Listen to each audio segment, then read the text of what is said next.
Rob, welcome to my podcast.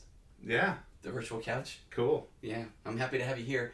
Rob was just saying beforehand, you're going to see us, if you're watching on the YouTube channel, we're going to be looking over to the corner, and it's not cue cards, it's not somebody directing us. What is it? It's the thermostat, the Nest thermostat not working. Yeah. And we're crossing our fingers Okay. that restarting it is going to fix it, or it's going to get really That's hot looking here. promising right there. But that's how it's also looked before. That's a good point. We just turned it off and turned it back on. Okay. So. Which usually works, Yeah, right? Yeah. And that's a nice way to do a little introduction on you. You are, you've owned computer companies, Rob. You should be able to handle a Nest thermostat. I know. That was my best advice, was to turn it off and turn it back on. Okay, that That's was the well done. extent of my technical support. Okay, how about a little bit of your background? I've actually been in gaming for about a decade now. I run a small video game company here locally.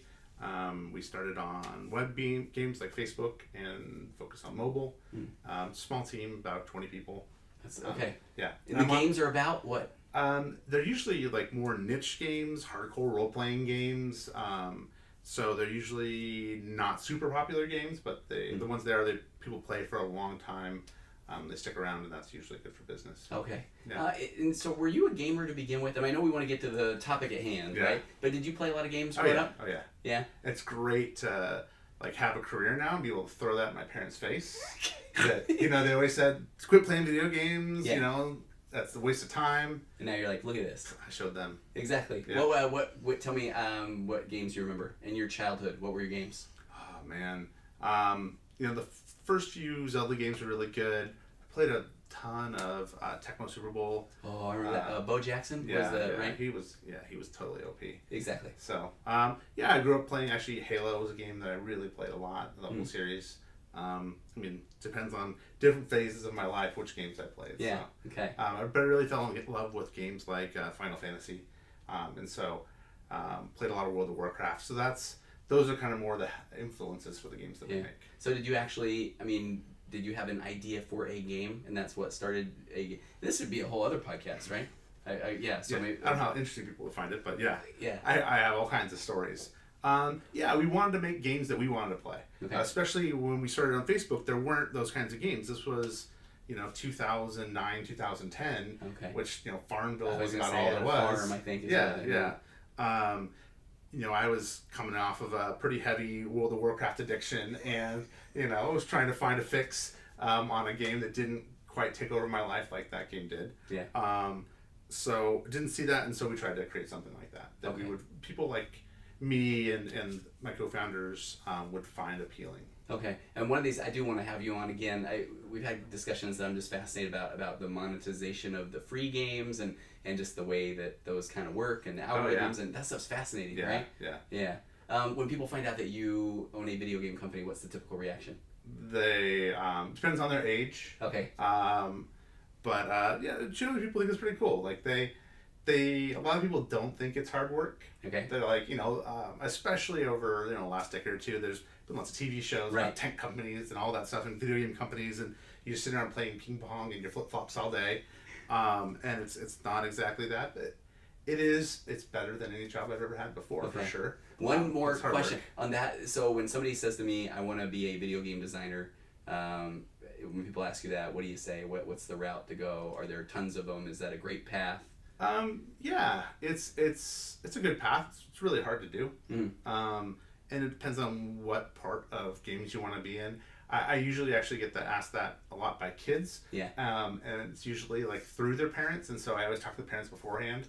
I'm like, hey, tell me what they're struggling with in school, and I'll tell them how important that is to video games, And a lot of times it's math, which actually is really important to design. Like, we spend so much time in spreadsheets and, figuring out economies. There's so many other world skills that play into what we do.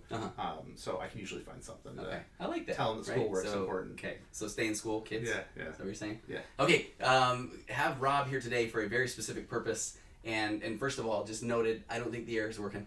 No. So we'll be very succinct. Exactly, right? It'll be entertaining though. Exactly, well. Yeah. So, but Rob is here for a very specific purpose. And maybe, Rob, you can tell a little bit of the story around why we're gathered here today. We're throwing a little bit of the psychology in with something that you are passionate about. So it's kind of spun out from a discussion we were having about social relationships, and specifically we were talking about like a weekly kind of, it's not really a blog, but I guess it's pretty long. Yeah. So maybe it is a blog. And I talked about... well, you're going to be too humble, I believe, here. So Rob just started kind of writing some recaps about Game of Thrones. Yeah. So maybe some of the people have heard of this show. Yeah. Right? Yeah, it's done now, so it's probably out of everybody's mind. Exactly. But and it was kind of a big deal back in the day. Right, and the more you did, you were doing that at first just as some way to kind of process, or... Yeah. Okay. It was purely just like for me, and there was one friend. So I had a friend last year that... she was struggling to understand everything that was going on, which is totally valid and legit. And so I would break everything kind of down in detail and kind of almost go scene by scene and talk about the callbacks to previous episodes and kind of talk a little bit about where I thought it might be going and how the interpersonal relationships were working. And usually made me rewatch it again, which gave me a deeper understanding. And so I started with that. Now, do you like she appreciated that, or would you watch eyes roll in the head? Or no, she was in. If it wasn't up by like 10 a.m. the next morning, she was texting me. She's like, "Where's my recap? I need to be able to talk about this." And I think I may be being a little bit too humorous there, but I think we've all had the person who's going to tell us the whole story about something that we really don't care about. Yes. Right, and then we're like my fantasy football team. You want to hear about my fantasy football team? Anyway, so Rob had been writing about. Okay. I mean, kind of I do want to hear, but I mean, that's a whole other podcast, right? Yeah. So you're right about that. You start getting the recaps up, and they start. What happens? Just a lot of people reached out, and a lot of people interacted, and people I was posting on Facebook, and people that I was friends with that I haven't talked to in maybe 20 years, or I met kind of very quickly at work and have never really had a conversation with. All of a sudden, started liking the post and started interacting with me, and I just thought that was really fascinating that people that I maybe didn't have anything else in common with and were giving their feedback and thoughts and asking questions, and it was kind of people from maybe high school that I knew, or people that I knew through church, or the people that I knew through work, and it's just all these different people, and they started interacting with each other, and it was just really fascinating for me to see that it was bringing kind of everybody together. So it made it more important for me to do it, and I put even more kind of work and depth into it. Okay, so then we approached the end, and I, because as a friend, I wanted to read them, and I would try to read them and realize I don't know who the characters are. I listened to one of the audiobooks way back in season 1, and it was really fascinating. But I kind of got lost. Mm-hmm. But even then, I thought they were so well written. I wanted to be a part of this. But then, when the finale hits, and as a therapist, I have to tell you, Game of Thrones. I mean, it made me some money because people, had trouble dealing with that. They had trouble dealing with. They had trouble the anticipation of, or even early in the season. And I don't know what your thoughts. Well, I mean, I'd read some of them, but if people were happy or not happy about the way that the season was going, so I'm processing a lot of that in this room. And out of curiosity, were you pretty satisfied with the ramp up? Yeah. Okay. Well, so generally speaking, with things like this, I try to appreciate them for what they are and what they're not. Mm. And I don't presume that I could ever do a better job. I know how hard being a creative of any type is. Yeah. And I don't consider myself that creative. I can't draw, I can't write a story, I can barely spell, There's a lot of things I can't do, but I understand the social aspects of games, and I feel that is a creative thing to do. Yeah. And the designing economies and balancing systems and characters is a little bit creative. And so to be able to write a TV show, I can't fathom what it would take. So who am I to talk bad about the stuff that they do? So it's not my story to tell, so I just appreciate it for what it is. So I love that. So I still remember one of the first times that somebody was telling me, and it had to do with sports, and they were telling me that some general manager didn't know what he was talking about or something, and I was saying, right, but you're just kind of coming to that as a fan. I mean, you don't really think you could do that. And the person was like, oh yeah, I could do that job in my sleep, So you're not saying that you could have written the... No. Okay. No. Yeah. I mean, I have those thoughts in the moment. Yeah. But especially about football, actually, and, being a general manager, but no, never. Okay. So I'm realistic about that stuff. Okay. So leading up to, and the reason that I started kind of just lovingly texting you was waiting for that recap. And then I think I did see a post on Facebook where, what was kind of the tone of when you said, here is why I have not posted my finale recap? So, and I still haven't posted it. It's been a couple weeks now. I'm struggling to process it. Okay. And so I kind of went down the rabbit hole of why am I struggling to process this? and that's where kind of, you know, our conversations we've talked about it a little bit, and I found it just really fascinating, why I was struggling to deal with it, why other people are so upset. It gave me more insight into, especially this last season or last 2 seasons, why people have been so passionate about, you know, the show and where it's going. So. And I want to jump into there. I love, you sent me an article, and it talks about parasocial, which are one-sided or imaginary relationships with favorite characters. And the more I dug into that, it's pretty funny. I've had a couple of clients before who they've been roadies or have just been obsessed with celebrity. And I mean, it talks about that parasocial relationship, one-sided or imaginary, where people really develop feelings and they care about these people. And so that's kind of where you were starting to process this, right? Yeah. Well, and that's just very real. I mean, obviously the stalkers are extreme cases, but I think a lot of people that like TV have shows over their lifetime. They've watched it. They really connected with the characters, and they were really sad when the show ended. Maybe they were also very angry if they didn't like the way it ended. But there's a real sense of loss there. And so, for me growing up, it was Star Trek. And then, I thought about that a lot too. I was like, man, I've gone to conventions. Why is it so important for me to go to conventions? Like, it's great to be around people that care about the same thing that you do, but you always want to meet people from the show. And it's like, oh, my favorite character's still alive. And like, I understand that there's a difference there, but your brain, I don't think, works the same way around that. Well, did you meet some of those? I'm curious, like back when you were young. Where did you have positive and negative experiences? I mean, was there anybody that was like getaway kid, no, playing a character? Really cool. Okay. Yeah. So that helps as well. Yeah. Yeah. I mean, I found in some of the research too, it talked about even the more we live in this world of access and people can, they really do solidify these relationships in their mind because they're not just reading something in a magazine once in a while. No, yeah. They have constant daily, especially with Twitter and celebrities that are, just talking about their everyday. You develop connections, again, these very one-sided relationships, but you get to know them and you feel like, there's always the joke, oh, if we met in real life, we would be best friends. Right. Like, I know we would be best friends. Yeah. But because you feel like you really know that person. Obviously, we all know social media is is usually very curated, and it's a persona that people want to put out there for the most part. Yeah. That's so Star Trek. Do you remember that when that ended? I know they've had the Next Generation is what I kind of grew up with. Okay. Yeah. So was that one of the first times where you recognized at the end of something? Yeah. Something happened? Yeah, that was definitely the first time that I was that invested in a show. For me, it was one of the few things I did with my father that he was also invested in, and so it had a special relationship there. So yeah, when it ended, I was, teenager. I think I was 17, 18. So that's also kind of a difficult time for fathers and sons. And yeah, I definitely remember like that sense of loss that stuck with me for a long time, which was weird.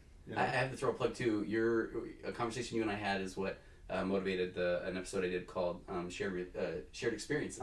Where I've got great feedback from that. That's cool. Where people sharing experience with a parent or a spouse, or it's not just sitting on the couch watching TV. No, I love that stuff, and that's kind of why I wrote the blogs, and I put them on Facebook versus just like texting them to my friend. Was other people enjoyed that, and it became more of a social experience. My brother isn't on Facebook, but he doesn't know anyone else that watches Game of Thrones that he really talks to. So I would just email him to him, and then we would talk about them. And he's like, "That's so great because I don't feel like I have anybody to share that experience with." And even at one point, for the most part, we don't maybe talk about it afterwards. It's still kind of a one-sided relationship. I'm just sending him all my stuff, and then that's it. But he feels like, okay, I have some extra level of engagement with someone else, which makes it kind of deeper and more meaningful. Yeah, and I do feel like shared experience is a big thing with that too. People don't want to always just talk about the kids or the finances or the job or and I'm not saying it's an escape, but that's why I liked when you had talked about it's something you share together. You can ask questions about and opinions and thoughts and right. And it might be something that something like Game of Thrones, especially the last couple of years, has been so accessible because it is so widespread. It is this kind of social phenomenon recently because it's been so popular, and it's one of those things that you might be on an airplane or at DMV, and you can strike up a conversation with somebody that you've just met and might not have anything in common at all, but you have that, and you both can like nerd out and and really kind of talk about it, which is really cool. I liked on what you had sent, the article that talked about, let's see, this was a study that was called Parasocial Breakup from Favorite Television Characters. Communication professor Jonathan Cohen, University of Haifa, 381 adults to understand how they process the loss of their favorite TV characters. And I just like this quote where it said, if a show is done well, viewers should feel like they really know the characters they watch on their screens. They see them grow, change, evolve, and suffer. And it made me think of the only experience I could really pull was I was a Breaking Bad fan, and I did feel like, boy, talk about watching a character change. And I do remember watching an interview with Bryan Cranston, and it is that actor thing where he would talk about, well, Walter does this, and I remember when I was young, I used to think, no, that's you, like you're playing, right? But it is just show you like that character development. Yeah. So do you feel like Game of Thrones was one of the better shows you've seen as far as like the breadth of characters or the depth of characters? For sure, absolutely. Yeah. And it ran for so long too, which I think those relationships solidify over time. If it was something you just binged over a couple weeks, the intensity of that is different. But when you spread it out over so many years, over 10 years this has been going on now with the 8 seasons, that's a lot of investment that you have and a lot of time to process this stuff. So there's a thought that's the last big TV moment ever. Yeah. Because of the delay and the buildup. Yeah. Because it's rare. I mean, Netflix will just drop an entire season and you binge about it and talk about it the next day, but it's not quite like this. I find it very fascinating, and I think we've seen it maybe more recently because I think we're kind of in the golden age of television. Yeah. The last decade or so, there's been so many good shows that really, the characters are flawed and they're deep and they really take a lot of time to flesh them out. So there's different ways that I've processed endings to shows based on how it ended or how I felt about the way it ended. And I think it is really fascinating. Because it is a lot like a relationship. I think with Game of Thrones, people kind of saw it not ending well. Yeah. And I think it's like the end of a relationship. When things start going bad, you can see the writing on the wall and you start to fight more. Yeah. And you start to point out all of the flaws and start shifting the blame because when it blows up, you don't want to own that stuff. Yeah. And I think that happened a lot with Game of Thrones. Whereas a show that I recently finished that I processed differently was The Americans, which I think universally that finale is everyone's very satisfied with it. I haven't heard anything bad about it. Okay. Because it ended differently, and it was a different show, but it was something that I think a lot of people still really connected with in a weird way about 80s KGB agents. But the sense of closure that you got there was different than we got in Game of Thrones, for sure. I just remember hearing that a lot of characters died throughout the seasons on Game of Thrones. Yes. I mean, would you go into an episode hoping I'm not going to lose my friend? Or? Oh, very much, especially the last couple seasons. Okay. Yeah, because those characters were ripped away from you. It wasn't the setup it never. I don't want to give too many spoilers away, but I was going to say, do I say at the beginning, spoiler alert? I mean, do you want to be able to speak freely? I won't say too much. Okay. I mean, at this point, I think a lot of people have much more important things that have already probably been spoiled about the show. Yes, yeah. But for the most part, the big stuff didn't happen in season finales, which I thought was cool.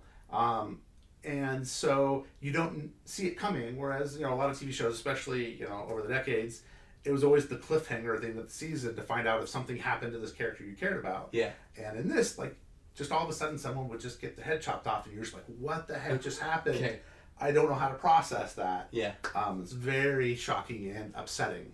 And so after all the years, people look back at some of those episodes and some of those shocks and they're like, oh, that was so cool. But, I think you kind of forget. Again, same thing with relationships. You look back on relationships with those, rose-colored glasses. Oh, that's funny. They're like, oh, that was so great. That was such an important moment. Yeah. But at the moment, you were so upset. Yeah. How could you do this to me? It was devastating. So I find that stuff very fascinating. How do you, speaking of world of spoilers, would you run into situations where you'd be at work or want to talk about something and people would say, I haven't seen it? Oh, yeah, all the time. Okay.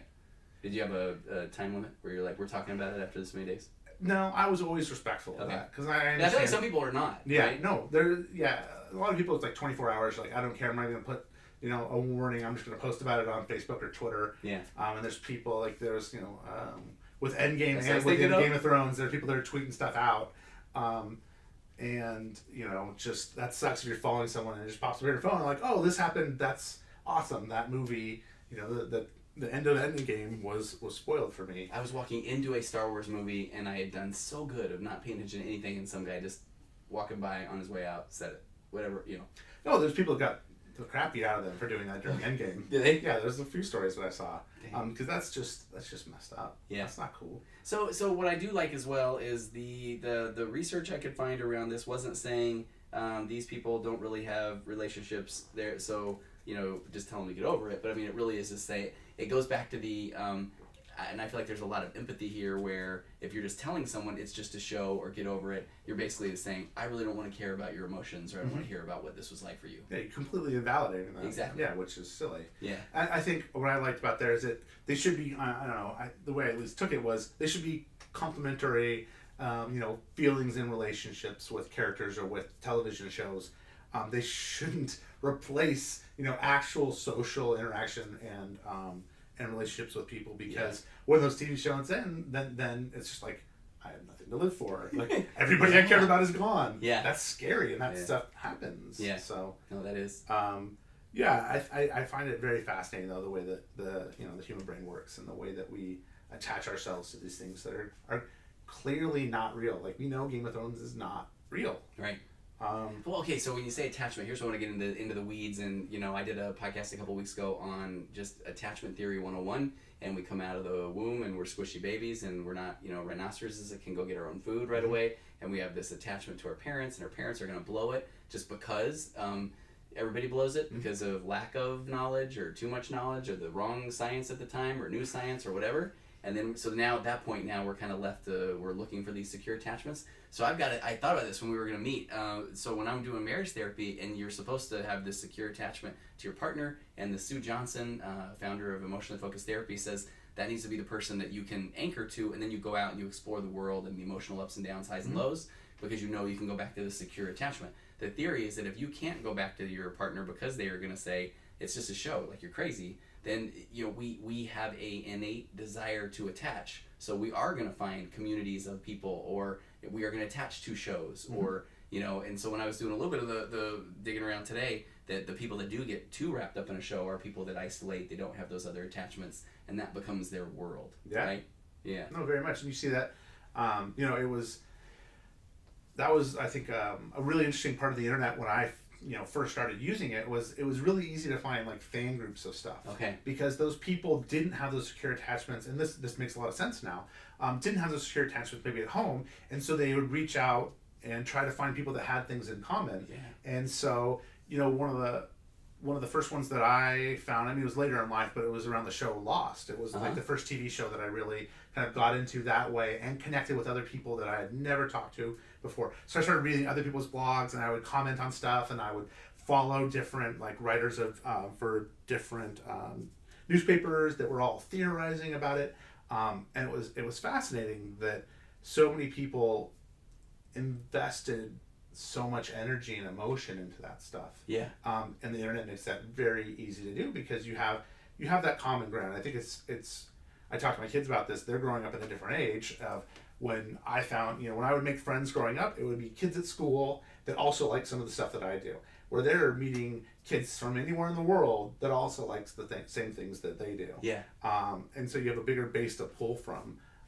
So I don't know, I think that's cool. What's funny is when I was thinking about this too, over the last probably decade, as the kids are connecting with people online, I think we finally made the shift of that's just some guy in his underwear in a basement. You know, now they, like we have with the webcams, and I mean, did you ever have those thoughts back in the day that, you know, my kid's gonna be connecting with somebody they're not even? No. Okay. No, because I mean, I was doing that before. My parents made fun of me in a very loving way. My parents are great. Yeah. And like when I got married, I invited someone from my World of Warcraft guild that I'd never met in real life. Didn't know what he looked like until when he was flying out. He like sent me a picture so I'd know who he was at the airport. Yeah. And my wife was like, "This is super weird." And so that was, you know, 18 years ago. Yeah. So then it was different, but I was already heavily invested in that kind of world and that life, and that stigmatism has really kind of gone away or changed. I mean, people are more accepting, and they're also more aware of, you know, some of the dangers of that. So yeah, at this point with my kids, I don't think I've ever told them like that's not a real friend or that person. You know, I've tried to teach them to be safe online. Yeah. Like, you know, if that. So the guy's like, hey, do you have your parents' credit card number, champ? Yeah. Right. Yeah. Okay. Like send me pictures. Like no. Yeah. There's some clear lines there, but for the most part, you know, it's different. Well, and I like that. I mean, as somebody who works with teenagers, when a teenager then hears their parents say, you know, all you do is play video games, and the teenager's saying, no, this is my friends, you know, and then that's invalidated. Yeah. Talk about a nice way to go ahead and drive the wedge in between, right? Yeah, and I'm glad that I understand that, because that, especially my oldest son, is a lot like that. Through Minecraft, and he's you know 17, almost 18 now. Mm-hmm. He stopped really playing Minecraft for a long time, but the friends that he built through that, he still keeps in contact with. Sometimes they'll still go play, and you know, at this point when I see him playing Minecraft, I know it's because he's trying to connect with his friends. And so I will treat that game differently than like any other game he plays. Yeah. Because I know he's maybe feeling lonely, or he's just reconnecting with, like in his case, you know, one of his oldest friends, somebody he's been friends with for 10 years. At 17, that's, you know, the majority of your life. That's I can't lie, and I know my son would never listen to this much of one of my podcasts, but I have not had as much of a struggle with him playing Fortnite as I thought I would, because when I hear him on the headset with his friends and laughing and that sort of thing, it's like just music to my ears. Yeah. Yeah. Okay, so before we run out of time, so Game of Thrones. So you have not written. I'm curious, is this one of these, all right, go full therapist mode on you here. So, you know, there's this concept in acceptance and commitment therapy, especially this book I love called The Confidence Gap, where it's when I have confidence, then I will do whatever the event is. And the theory is, no, I need to do the event to get the confidence. So are you waiting for a particular moment to then have I am now ready to do my recap? Or are you slowly processing the recap all along? I'm not processing it all along. I am waiting for the moment. Like, I've tried to start it a couple times. Like, I've fired up the episode again. I'm like, I don't know, I'm not ready. I don't want to deal with this right now. Yeah. So I will soon, I think, but just not quite ready yet. Okay. What is that moment? What is that? I will know when. I don't know. I'll just know. Okay. I mean, it's just one of those things. I might just get bored with other things, but like, fine, I'll finally do it. Right, and then it will be unceremonious, and the next thing you know, you're watching, taking notes, and it's like, all right, I'm ready. Yeah. No, It wasn't that hard. I mean, it's not that hard. I think part of it, though, is kind of, like, I'm kind of savoring it. Okay, this is what I wanted to go. I wanted to know, is that part of, like, because once I do that, it's over? It's over, yeah. Yeah. I've done that. I've noticed that I've done that with some TV shows before. There's a show that I just really, really loved called *Halt and Catch Fire*. And I knew it was 4 seasons because I watched it like a year or two after it was done. I knew they weren't going to make any more. And so the last season, like, I took a lot of breaks. Like, I binged the first 3 seasons, and I would go days in between episodes, whereas normally I watch 2 or 3 a night. Yeah. And then the last few episodes, you know, I would maybe a week between each episode, because I didn't want it to be over quite yet. I wanted to just kind of take my time. Yeah. Which I thought, I don't know, was kind of fascinating. No, that is, and I do feel like here's the kids get off my lawn, old man moment. But that concept of not having to wait, the kids will never understand what that's like. No. And it was amazing to have to wait in that anticipation, and even before we could record things, or I mean, you know, must see TV and had to be there in the moment, and or heaven forbid when the VCRs came out, the tape got stuck or something like that, right? Yeah. Fortunately, I think we still get that with sports. Like, my kids really love sports, and we're a huge Detroit Lions fans. I don't know why. But, like, you can't speed that up. You can't do anything else. It's live TV. And so it's just like, I really want to see, you know, how we're going to do this season. I really want to see next game. You have to wait a week. You know, you have to be invested in it. So at least they still get that. But yeah, Game of Thrones was maybe one of the last ones that people are going to really get into that way. There'll always be more shows. But yeah, it's funny, especially with that one. People that were catching up towards the end when it started becoming more and more of a cultural phenomenon during the last 2 seasons, that binged the first 5 or 6 seasons, and like, oh, it's so hard to wait till next week. I'm like, dude, you don't even know. Like, there were a couple of cliffhangers, and like, you don't know what it was like to wait a year and a half. Because sometimes they had really big gaps between that episode and the next, and you're just like, oh, 3 minutes later, I know how it was resolved.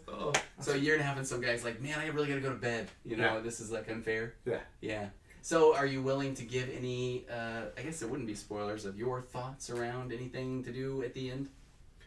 I was generally satisfied with it. Okay. There were some things that I didn't love. I mean, if I was dream writing it, it probably would have ended a little bit differently. Yeah. But I'm not as mad as most of the internet is. What's the petition about? Like, I heard there was a petition. That was actually really stupid. They were petitioning HBO to not air, like, I think it was 1 or 2 of the last episodes, because this was before it finished. Oh. Not air those and rewrite the entire 8th season. That's stupid. Like, right. You guys have problems. I mean, that's taking a little. I mean, I think most people probably sign it as a joke, or it's just one of the ways for a fandom to kind of show their displeasure. Yeah. But yeah, that's pretty silly. Okay. Are there gonna be spinoffs? Your prediction, Rob Winkler. Yeah. There's too much money in it. About dragons, or it will be people? So they've already started filming a prequel. Really? Yeah. They just started that recently. That takes place like 1,000 years before this. Oh wow. Events that are mentioned in the show. But they've said time and time again that there's not going to be any direct sequels to this. Like, those characters are done. I also don't believe that. I think that they're going to wait a couple years, and then HBO's going to need money, and there's a few characters that they can take and they definitely set up sequels with. So okay, this has hit me. Your games have to do with dragons. Yeah. Game of Thrones, dragons. Yeah. HBO. Contact Rob. All right, Rob Winkler, thanks for joining me on the virtual couch. Thanks for